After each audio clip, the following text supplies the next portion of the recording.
સુરત રાંદેર ગોરાટની સોસાયટીમાં ચૂંટણી પહેલા સ્થાનિકોએ બેનર લગાવી વિરોધ નોંધાવતા રાજકારણ ગરમાયું હતું। સુરતના રાંદેર ગોરાટ વિસ્તારમાં સોસાયટીમાં ચૂંટણી પહેલા વિરોધ દર્શાવતા બેનરો જોવા મળ્યા હતા। જે નેતાઓ મંદિર બચાવી શકતા હોય તેવા નેતાઓએ વોટ માંગવા આવવું તેવા બેનરો લાગતા રાજકીય આગેવાનોમાં ખળભળાટ મચી ગયો હતો। આ વિસ્તારમાં અસાનધારો હોવા છતાં મંદિરને અડીને વિધર્મીઓ માટે એક સોસાયટી ઊભી કરવામાં આવી છે। સ્થાનિકોએ આ બાબતે અનેકવાર લેખિતમાં રજૂઆત સાથે વિરોધ પણ નોંધાવ્યો હતો। તેમ છતાં બાંધકામને મંજૂરી આપવામાં આવતા સ્થાનિક લોકોમાં ભારે રોષના સૂર ઉઠ્યા હતા। ત્યારે આગામી સમયમાં આવનારી મહાનગરપાલિકાની ચૂંટણી પહેલા જ ગોરાટ વિસ્તારના હનુમાન મંદિર પાસે જ વિરોધના બેનરો લાગતા રાજકીય આગેવાનોમાં હાહાકાર મચી ગયો હતો। જો કે આવનારી ચૂંટણીમાં સ્થાનિક કેવા મિજાજ બતાવે તેની પર રાજકીય આગેવાનોની મીટ મંડાઈ છે। મારું નામ પટેલ તરુણભાઈ અશ્વિનભાઈ છે।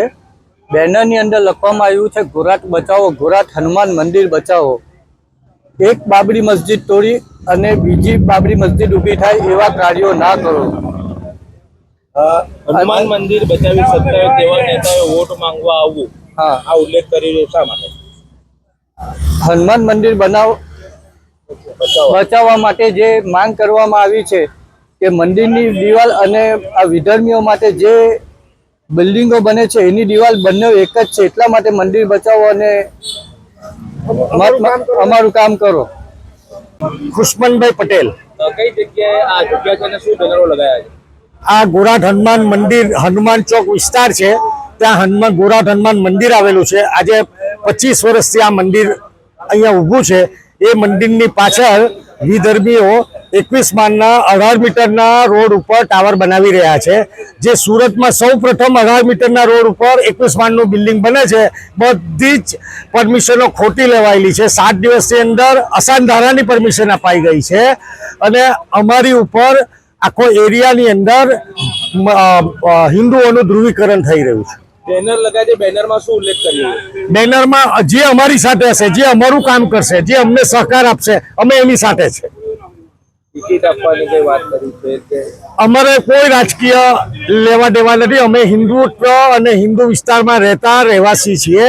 અમારું ગોરાટ હનુમાન મંદિર છે, એ જ અમારી આસ્થા છે।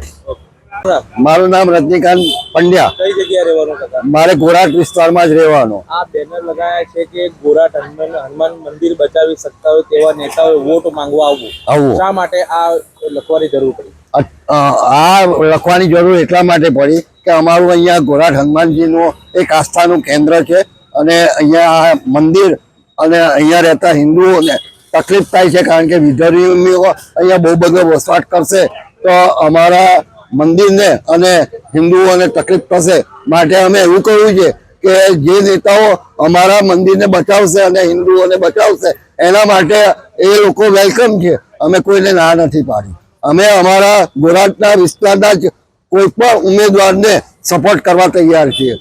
હા, અમે એક ઉમેદવાર આપ્યો છે, એ ઉમેદવારને જો ટિકિટ મળે તો અમને ખૂબ આનંદ થશે। રાજેશ્વરી બેનને ટિકિટ માંગેલી છે, તો એમને પણ જો ટિકિટ આપવામાં આવે તો અમારા વિસ્તારના લોકો એમને સપોર્ટ કરવા તૈયાર છીએ। વાત કરીએ તો હિન્દુ હિતની વાત કરતી સરકાર છે ગુજરાત રાજ્યમાં, સુરત કોર્પોરેશનમાં એ સરકાર છે, તો બી તમે તમારા પ્રશ્નો કેમ કેટલા વર્ષથી નથી સંભળાતા અને શું આવું બેનર લગાવવા સુધી કેમ? અમે 2017થી સતત આ વિસ્તારની અંદર વિધર્મીઓ ન આવે એના માટે લડત ચલાવી રહ્યા છે। એમાં જુદા જુદા સરકારી ક્ષેત્રમાં કમ્પ્લેનો કરેલી છે, પણ એનું કોઈ પરિણામ અત્યાર સુધી આવ્યું નથી। માટે અમારે આવું બધું કરવું પડે છે। આવું બેનર લગાવવાનું મેઇન કારણ આ છે।